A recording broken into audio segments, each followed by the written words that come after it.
اللہ تعالیٰ قرآن پاک میں خود فرماتا ہے وَمَا الْحَيَاةُ الدُّنْيَا إِلَّا مَا الْغَرُورُ، یہ دنیا دھوکے کے سامان کے سوا کچھ بھی نہیں، یہ دنیا دھوکا ہے۔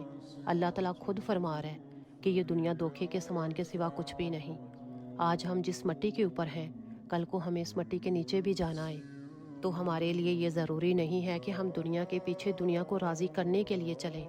ہمارے لیے ضروری ہے کہ ہم اپنے رب کو راضی کریں، اپنے رب کی رضا حاصل کریں، رب کی خوشنودی حاصل کریں، اور ہمیشہ اپنا اخلاق اور معیار اچھا رکھیں، صرف ان لوگوں کے لیے جو اس قابل ہوں۔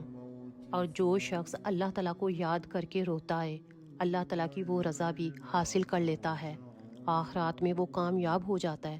ایک حدیث میں ملتا ہے کہ رسول اللہ صلی اللہ علیہ وسلم نے فرمایا کہ 7 قسم کے لوگوں کو اللہ تعالیٰ اس دن اپنے سائے میں جگہ دے گا کہ جس دن اس کے سائے کے سوا کوئی اور سایہ نہیں ہوگا۔ ان میں سے ایک وہ آدمی ہوگا، وہ شخص ہوگا کہ جس میں تنہائی میں اللہ تعالیٰ کو یاد کیا اور اس کی آنکھیں بہنے لگیں۔